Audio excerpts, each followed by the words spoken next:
चलिए बेटा, अगला टॉपिक है कि ऑब्जेक्टिव ऑफ मैनेजमेंट। देखो, मैनेजमेंट अगर बनती है तो उनका कुछ अचीवमेंट मेन उन्होंने करने होते हैं, कुछ स्पेसिफिक ऑब्जेक्टिव वो डिटर्मिन करते हैं, ये हमारे ऑब्जेक्टिव हो गए और हम एफर्ट यही लगाएंगे इन ऑब्जेक्टिव को अचीव कर सके। तो उसको हमने कुछ पार्ट्स में डिवाइड किया। पहला है ऑर्गेनाइजेशन ऑब्जेक्टिव।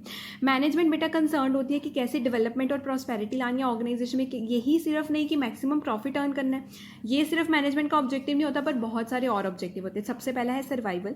मैनेजमेंट का मेन ऑब्जेक्टिव होता है कि इस तरह से काम करना है कि ऑर्गेनाइजेशन लॉन्ग रन के लिए सर्वाइव करे, सेटिस्फैक्ट्री प्रॉफिट कमाना और कॉस्ट कम इनकर करना, ये ऑर्गेनाइजेशन के ऑब्जेक्टिव को अचीव करना मैनेजमेंट के ऑब्जेक्टिव में आता है।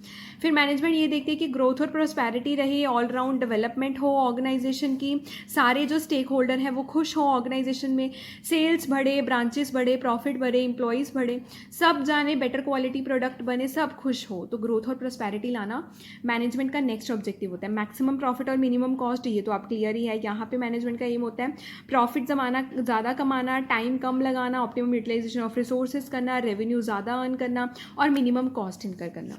इंप्रूवमेंट इन परफॉर्मेंस, अब देखो यहाँ पे एक कंट्रोलिंग का फंक्शन भी आता है, जिसमें हम ये कहते हैं कि हम कंट्रोल रखते हैं कि डेविएशंस लाते हैं हम, कि सेट स्टैंडर्ड क्या थे, अचीव क्या किया, क्या डेविएशन की ज़रूरत है। तो परफॉर्मेंस में इंप्रूवमेंट लाना, क्या टारगेट से देखना वो अचीव हुए या नहीं हुए, ये भी ऑब्जेक्टिव है मैनेजमेंट का।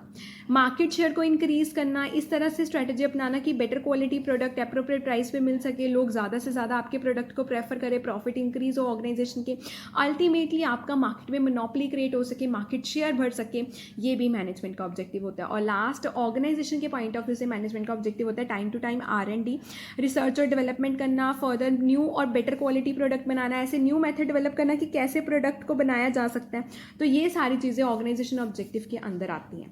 सोशल ऑब्जेक्टिव के पॉइंट ऑफ व्यू से मैनेजमेंट ये देखती है कि जो सोसाइटी के रिसोर्सेज है उसे वो प्रॉपर्ली यूज़ करे, प्रॉफिट मैक्सिमम अर्न करे, सोशल वेलफेयर साथ के साथ करे। देखो, उनका मेन एम होता है क्वालिटी अच्छी बनानी गुड्स की, लेकिन लो प्राइसेस पे बनानी, कॉस्ट कम लगे। सेकंड है सोशल इक्वालिटी, वो प्रमोट करते हैं सोशल इक्वालिटी को, स्पेशल एफर्ट ये लिए जाते हैं कि free education facility like free health care facility poor section को भी प्रोवाइड करी जाए, इक्वल ट्रीटमेंट करें हम सबका। पॉल्यूशन कंट्रोल भी उनके दायरे के अंदर आता है। अगला ऑब्जेक्टिव मैनेजमेंट का यही होता है हम इस तरह से प्रोडक्शन करें कि कंट्रोल को हम वैसे ही मिनिमाइज कर सकें। ठीक है, नेक्स्ट है कि वो सोशल वेलफेयर को प्रमोट करते हैं, सोशल रिस्पॉन्सिबिलिटी लास्ट ईयर आपने पढ़ा है, लाइक ड्रिंकिंग वाटर, टॉयलेट्स, ये सारी फैसिलिटी पब्लिक प्लेसेस पे वो अवेलेबल कराते हैं। एम्प्लॉयमेंट जनरेशन भी बेटा उनका एक सोशल ऑब्जेक्टिव होता है, अब वो मैक्सिमम एम्प्लॉयमेंट, लोगों को काम देते हैं, रैपिड इकोनॉमिक ग्रोथ, और वो ये देखते हैं कि ओवरऑल इकॉनमी में ग्रोथ आए, सोसाइटी डेवलप करें, रिसोर्सेज ऑप्टिमिकली यूज यूटिलाइज हो, तो ये सारे उसके ऑब्जेक्टिव होते हैं। लास्ट है कुछ पर्सनल ऑब्जेक्टिव भी मैनेजमेंट के होते हैं, जैसे एप्रोप्रिएट रेम्यूनरेशन। अच्छा, पहले इंट्रोडक्शन कर लेना कुछ, ये जो लाइन इंपॉर्टेंट हुई मैं डायरेक्ट करवा रही हूँ, यही है इंट्रोडक्शन में कि एम्प्लॉय यही ट्राई करता है कि कुछ उसके पर्सनल ऑब्जेक्टिव भी अचीव हो, और उन्हें ये होता है कि एम्प्लॉय के अगर पर्सनल ऑब्जेक्टिव अचीव हो गए वो वैसे ही ऑर्गेनाइजेशन के लिए अच्छा काम करेंगे। तो appropriate remuneration, salary wages employees को देना, ये मैनेजमेंट का भी काम होता है। अपॉर्चुनिटी फॉर डेवलपमेंट, एम्प्लॉय को टाइम टू टाइम प्रमोशन देना, लेटेस्ट एजुकेशन और ट्रेनिंग देना, ये भी एक ऑब्जेक्टिव होना चाहिए मैनेजमेंट का। वर्किंग कंडीशन अच्छी हो, अगर प्रॉपर वर्किंग कंडीशन होगी तो अपने आप सब खुश होंगे और अच्छे से काम करेंगे। डिसिप्लिन होना बहुत ज़रूरी है एम्प्लॉयज़ के अमंग, और मोरल, उन्हें मोटिवेट करना टाइम टू टाइम कि वो काम को कर सकते हैं, ये ऑर्गेनाइजेशन के ऑब्जेक्टिव अचीव करने में बहुत हेल्प करता है।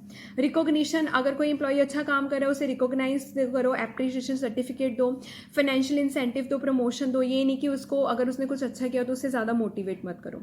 Representation, another personal objective management का ये होता है कि वो रिप्रेजेंटेशन करे एवरी ग्रुप ऑफ एम्प्लॉय को मैनेजमेंट में। इससे हेल्प होगा कि उनकी जो फंक्शनल और पर्सनल प्रॉब्लम है वो सारे ग्रुप ऑफ एम्प्लॉय की पता होगी। उन्होंने यही कहा है कि along with every group of employee can contribute in the policy making about organization, उन्हें भी एम्प्लॉय को भी मौका दो रिप्रेजेंट करने का, उनकी सजेशन सुनो, उनकी प्रॉब्लम सुनो, इससे भी ऑर्गेनाइजेशन के अपने आप गोल्स अचीव हो सकते हैं। बेटा कंक्लूजन यही है कि मैनेजमेंट के बहुत सारे ऑर्गेनाइजेशन सोशल और पर्सनल ऑब्जेक्टिव हैं। सक्सेस डिपेंड करता है कि कितने अचीवमेंट वो इस ऑब्जेक्टिव के करता है, जितना अचीव करेगा उतनी ज़्यादा वो मैनेजमेंट एफिशिएंट कहलाएगी।